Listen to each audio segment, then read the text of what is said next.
Breaking news. Dharmasthala తవ్వకాల్లో కీలక మలుపు తిరిగింది. నిన్నటి సెట్ తవ్వకాల్లో మానవ అవశేషాలు దొరికినట్టుగా మళ్ళీ సమాచారం వస్తుంది. 11వ నంబర్ పాయింట్కు అతి సమీపంలో మానవ అవశేషాలు దొరికినట్లుగా తెలుస్తోంది. ఒకటే చోట 3 అస్థిపంజరాలు దొరికాయని చెప్తున్నారు. అందులో ఒకటి మహిళా అస్థిపంజరంగా గుర్తించారు. అదే ప్రదేశంలో మహిళా చీర కూడా లభ్యమైంది.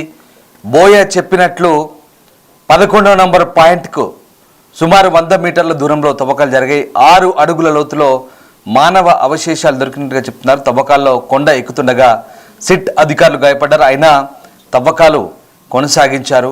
ఆధారాల లభ్యంపై లేఖ విడుదల చేశారు అనన్య భట్, న్యాయవాది మంజునాథ్. మొదటి నుంచి కూడా ఈయన ఇస్తున్న లీకుల ఆధారంగానే కేవలం ఈ ధర్మస్థల తవ్వకాలకు సంబంధించిన సమాచారాన్ని మీడియా బయటికి ప్రసారం చేస్తుంది.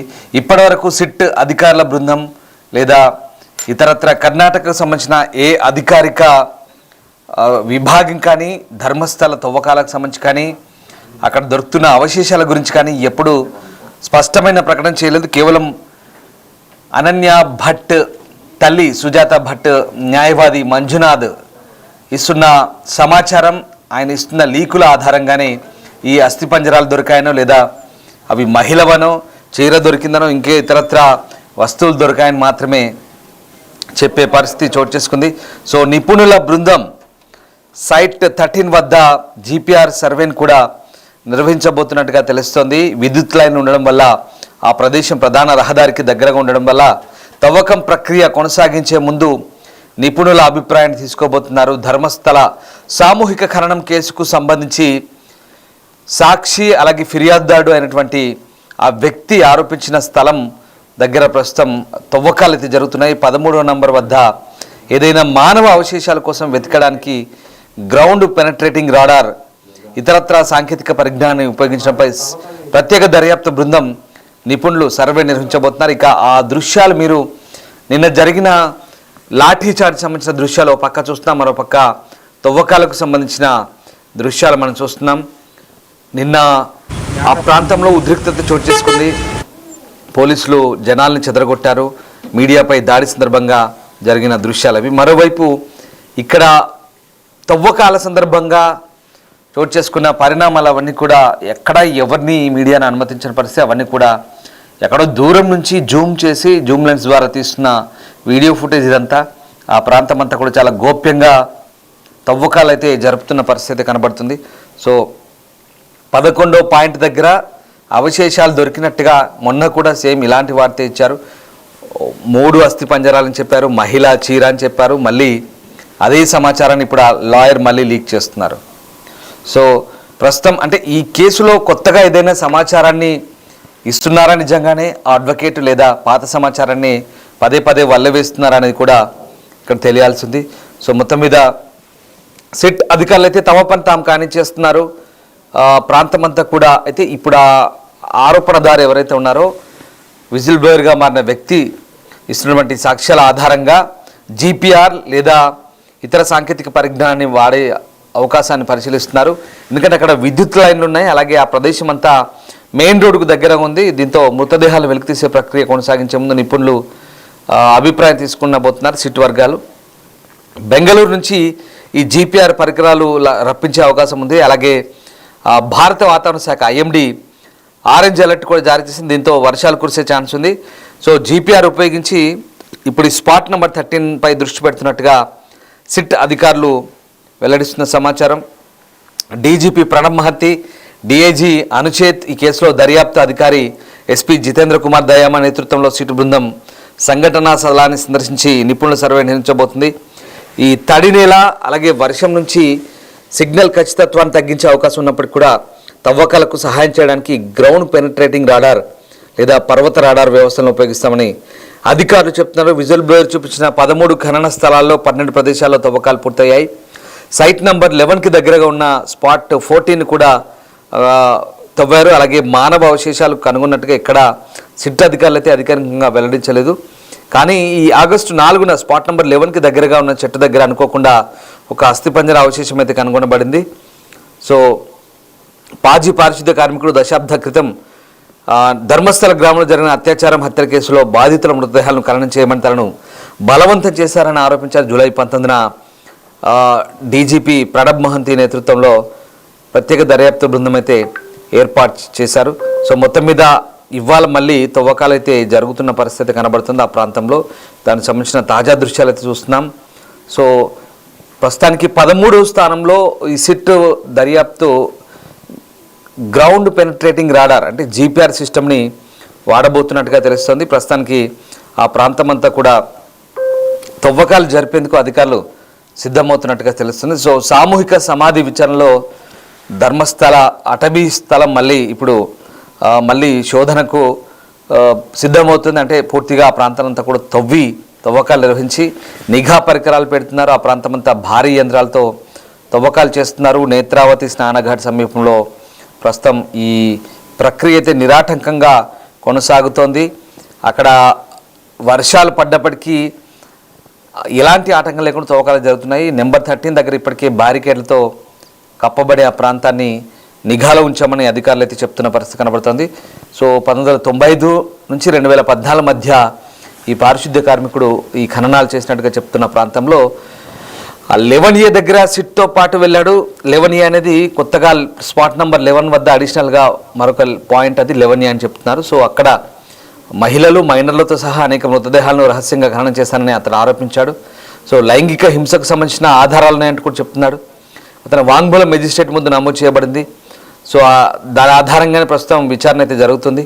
సో గత వారం అస్థిపంజర అవశేషాలు బయటపడిన ప్రదేశానికి సమీపంలో ఉన్న ప్రదేశానికి ఈ సిట్ అధికారి జితేంద్ర దాయమా బృందాన్ని నడిపించారు.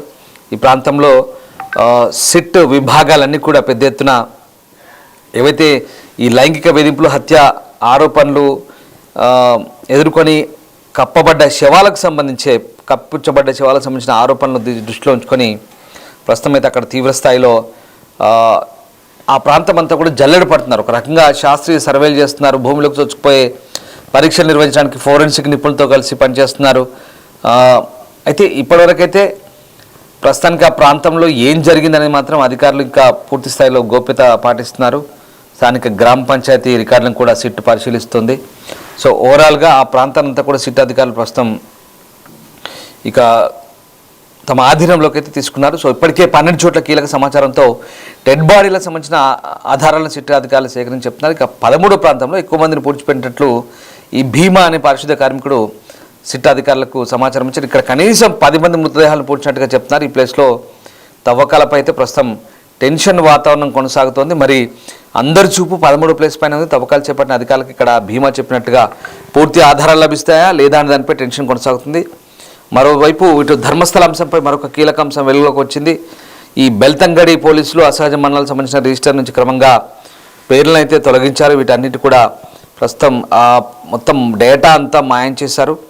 సో ఆ రకంగా ప్రస్తుతానికైతే కర్ణాటకలో ఇదంతా కూడా ఒక రకమైనటువంటి రాజకీయ రంగు పులుముకున్న నేపథ్యంలో ప్రస్తుతం ధర్మస్థలలో ఇంకా ఏం జరుగుతుంది, ఎలాంటి ఆనవాళ్ళు దొరుకుతాయని మాత్రం పోలీసులు ప్రస్తుతం ఈ తవ్వకాలకు సంబంధించి ఇంకా పూర్తి స్థాయి దృష్టి సారించారు. ఒక రకంగా ఈ 13వ ప్లేస్లో ఇవాళ ఒక రకంగా ఆసక్తి రేపే అంశం కనబడుతుంది. సిట్కి సంబంధించి అనేక అంశాలు ఇవాళ సిట్ వెల్లడించే ఛాన్స్ కనిపిస్తుంది. ప్రధానంగా ఈ మనం చూస్తున్న స్పాట్ ఏదైతే ఉందో ఈ 13వ నంబర్ స్పాట్ ఇవాళ 9వ రోజు తవ్వకాలకు సంబంధించి ఈ 9వ రోజు ఏదైనా కొత్త ఆధారాలు బయటపడతాయా లేదా ఆ విజిల్ బ్లోయర్ చెప్తున్న అంశాల పరంగా చూస్తే నిజంగా ఆ ప్రాంతం అంతా కూడా భారీ స్థాయిలో అవశేషాలు ఉన్నాయా, ఆ వ్యక్తి చెప్తున్న మాదిరిగా భారీ స్థాయిలో ఈ ఖననాలకు సంబంధించిన అవశేషాలు కానీ మిగతా అంశాలు కానీ అన్నీ బయటపడే ఛాన్స్ ఉంది. అసలు ఏం జరుగుతుంది, ప్రధానంగా సిట్ అధికారుల దర్యాప్తులో ఇవాళ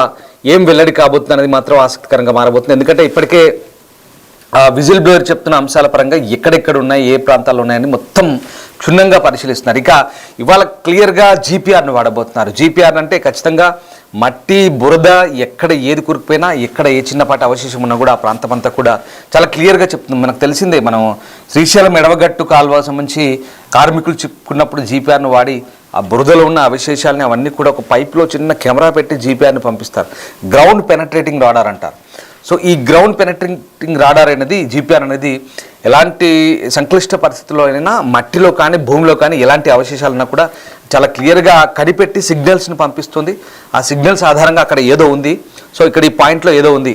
ఆ పాయింట్ అంతా కూడా మనం చాలా క్లియర్గా క్షుణ్ణంగా పరిశీలించాలని అధికారులు భావిస్తారు. ఆ ప్రాంతాన్ని అంతా కూడా తవ్వుతారు, ఆ ప్రాంతాన్ని అంతా కూడా క్లియర్ చేసే అవకాశం ఉంది. కాబట్టి ఇవాళ ఈ 13వ ప్లేస్లో చాలా క్లియర్గా ఇప్పుడు ఈ భీమా అని పారిశుద్ధ్య కార్మికుడు చెప్తున్న అంశాల ఆధారంగా ఆ ప్రాంతంలో ఏదో ఉంది. ఒకటి కాదు, దాదాపు 1/2 డజన్ శవాలను అక్కడే పాతి పెట్టాను, అక్కడే ఉన్నాయి ఖచ్చితంగా అని ఆయన చెప్తున్నాడు. సో ఈ 13వ పాయింట్ కీలకం కాబోతుందా నిజంగా అంటే మరి చూడాలి.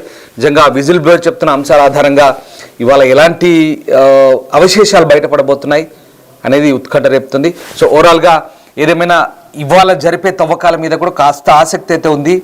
ఇటు ఈ మంజునాథ్ అనే అడ్వకేట్ ఎప్పటికప్పుడు లీకులు కూడా ఇస్తున్నాడు. మరికొన్ని అస్థిపంజరాలు దొరికాయని, చీరలు దొరికాయని, రకరకాల అవశేషాలు దొరికాయంటూ ఆయన చెప్తున్నాడు.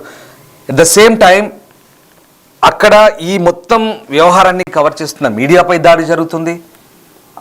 బాధితుల పక్షాన వెళ్ళి సమాచారాన్ని సేకరిస్తున్న యూట్యూబ్ ఛానల్ పైన దాడి జరుగుతుంది. అక్కడ కొంతమంది గ్యాంగులుగా ఏర్పడ్డారు. వీళ్ళంతా కూడా ధర్మస్థల్లో ఒక గ్రూపులుగా గ్యాంగులుగా ఏర్పడి కొంతమంది ఎవరు, వీళ్ళ వెనక్కి ఎవరున్నారు, ఎందుకు దాడిలో పాల్పడుతున్నారు, బాహటంగా మీడియాల ఛానల్ ప్రతినిధులను కొడుతున్నారు, కెమెరాలు పగలగొడుతున్నారు. వీళ్ళంతా కూడా ఇష్టారాజ్యంగా వ్యవహరిస్తున్నారు. పోలీసులు చూస్తున్నా కానీ దాడికి తెగబడుతున్నారు. పోలీసులు లాఠీచార్జ్ చేస్తున్నారు. ఇరువైపులా మీడియాకు మద్దతుగా కొంతమంది వస్తున్నారు. వాళ్ళు కొంతమంది ఆటోలో వచ్చి కొన్ని గుంపులు అవన్నీ అసలు ఎవరు వీళ్ళంతా ఎక్కడి నుంచి వస్తున్నారు? వీరేంద్ర హెగ్డేకి, హరిశ్చంద్ర కుమార్కి మద్దతుగా వీళ్ళంతా వచ్చి అక్కడ ఈ గొడవలు చేస్తుంటే మరి పోలీసులు కూడా దీన్ని సీరియస్గా పరిగణిస్తున్నారా, ఏం జరుగుతుందని తేలాల్సి ఉంది. సో మొత్తం మీద ధర్మస్థలకు సంబంధించి ఇంకా ఉత్కంఠ అయితే కొనసాగుతుంది. ఇంకా చాలా అంశాలు తేలాల్సి ఉంది.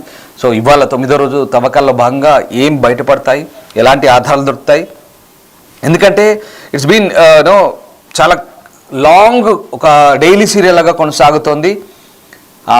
ఆయన చేస్తున్న ఆరోపణలకు నిజమైన ఆధారాలు ఉన్నాయా లేవా, ఇదంతా ఒక డైలీ ఎపిసోడ్ లాగా, డైలీ సీరియల్ లాగా మాదిరిగా సాగుతుందా, లేదా నిజంగానే ఈ ఆధారాలన్నీ కూడా పూర్తిగా అక్కడ ఆ ప్రాంతం నుంచి కొట్టుకుపోయాయా, ఇంకా ఈ చెప్తున్న 15 పాయింట్లు కాక ఇంకా 15 పాయింట్ల ఇంకా వందలాది శవాలు, ఒకటి కాదు రెండు కాదు వందలాది శవాలు అంటే ఇవన్నీ ఎక్కడెక్కడ పాతి పెట్టాడు ఏంటనేది తెలియాల్సి ఉంది.